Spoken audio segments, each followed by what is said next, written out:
കേരളം എന്ന സംസ്ഥാനം ഒരു കാലത്തും ബി.ജെ.പിക്ക് അനുകൂലമായിരുന്നില്ല.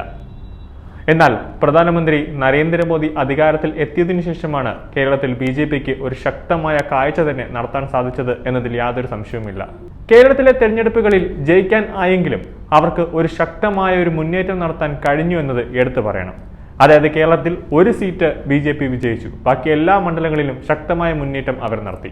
ലോക്സഭാ തെരഞ്ഞെടുപ്പിൽ കേരളത്തിൽ തൃശ്ശൂരിൽ നിന്ന് ഒരു സീറ്റ് മാത്രമേ ബി.ജെ.പിക്ക് ലഭിച്ചുവെങ്കിലും മിക്ക മണ്ഡലങ്ങളിലും ശക്തമായ മുന്നേറ്റം അല്ലെങ്കിൽ ശക്തമായ വോട്ടുകൾ നേടാൻ അവർക്ക് സാധിച്ചു എന്നത് എടുത്തു പറയേണ്ടതാണ്. കണ്ണൂർ, കാസർഗോഡ്, വടകര തുടങ്ങിയ മണ്ഡലങ്ങളിലും അതുപോലെ പിണറായി വിജയന്റെ ധർമ്മടത്തും ബി.ജെ.പി നേതാക്കളുടെ വോട്ടുകൾ വർദ്ധിക്കാൻ ഇടയായി എന്നത് ഒരുപോലെ തന്നെ CPM-നെയും UDF-നെയും ആശങ്കപ്പെടുത്തുന്നുണ്ട്.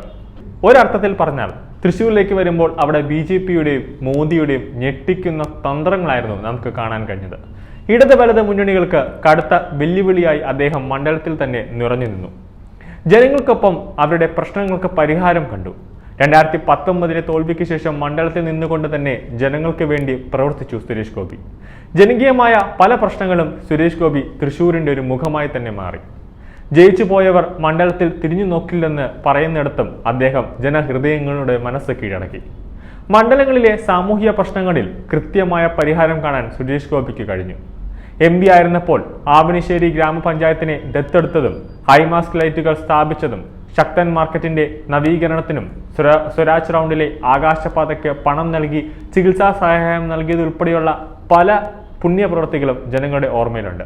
കരുവന്നൂർ സഹകരണ ബാങ്ക് കൊള്ള കേന്ദ്ര സർക്കാരിനെ മുന്നിൽ കൊണ്ടുവന്നതും ഗാന്ധി ജയന്തി ദിനത്തിൽ കരുവന്നൂരിലേക്ക് നടത്തിയ പദയാത്രയും ജനഹൃദയങ്ങളിൽ ഉണ്ടാക്കിയ സ്വാധീനം ചെറുതായിരുന്നില്ല. കരുവന്നൂരിലെ പണം ജനങ്ങൾക്ക് തിരികെ ലഭിക്കുമെന്ന് പ്രധാനമന്ത്രി ഉറപ്പ് നൽകിയതും സുരേഷ് ഗോപിയെ തൃശ്ശൂർക്കാരുടെ മുന്നിൽ ഒരു ജനകീയ നേതാവാക്കി മാറ്റി. ആരോപണങ്ങളിൽ ആടി ഒലിയാതെ ആരെയും പഴിചാരാതെ സുരേഷ് ഗോപി തെരഞ്ഞെടുപ്പ് പ്രചാരണങ്ങളെ നേരിട്ടു. സുരേഷ് ഗോപിയെ മോശക്കാരനായി ചിത്രീകരിക്കാൻ വേണ്ടി എതിരാളികൾ മനഃപൂർവ്വം ആരോപണങ്ങളെല്ലാം സൃഷ്ടിച്ചു വിട്ടപ്പോഴും വിശ്വാസം അവിടുത്തെ ജനങ്ങൾക്ക് ഉണ്ടായിരുന്നു ഇതെല്ലാം തെറ്റാണെന്ന്.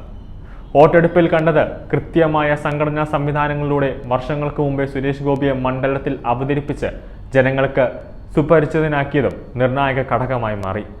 തൃശ്ശൂരിൽ നാരിശക്തി എന്ന പേരിൽ നടത്തിയ സ്ത്രീ സംഗമത്തിലൂടെയാണ് ബി.ജെ.പി കേരളത്തിൽ പ്രചാരണം ആരംഭിക്കുന്നത്. നടി ശോഭനയും ക്രിക്കറ്റ് താരം മിന്നു മണിയും ഉൾപ്പെടെ സമൂഹത്തിന്റെ വിവിധ മേഖലയിലുള്ള സാധാരണക്കാരായ ജനങ്ങളെ പങ്കെടുത്തതോടെ തൃശ്ശൂരിലെ സ്ത്രീ വോട്ടുകളും സുരേഷ് ഗോപിക്ക് തന്നെ കിട്ടി. ക്രിസ്ത്യൻ സമുദായത്തെ ഒപ്പം നിർത്തിയതും നേട്ടമായി. ലൂർദ് മാതാവിന് കിരീടം നൽകിയതിന്റെ പേരിൽ സൈബർ സഖാക്കളും മാധ്യമങ്ങളും വേട്ടയാടിയപ്പോഴും അതൊന്നും തന്നെ സുരേഷ് ഗോപിയുടെ അടുത്തേക്ക് ഏറ്റതില്ല. കെ കരുണാകരനെ അത്രമേൽ ആരാധിക്കുന്ന ജനങ്ങളാണ് സാംസ്കാരിക തലസ്ഥാനമായ തൃശ്ശൂരിലുള്ളത്. മകൾ പത്മജ ബി.ജെ.പിയിലേക്ക് വന്നതോടെ ലീഡറുടെ പല അനുയായികളും പാർട്ടിയിൽ അംഗത്വമെടുത്തിരുന്നു.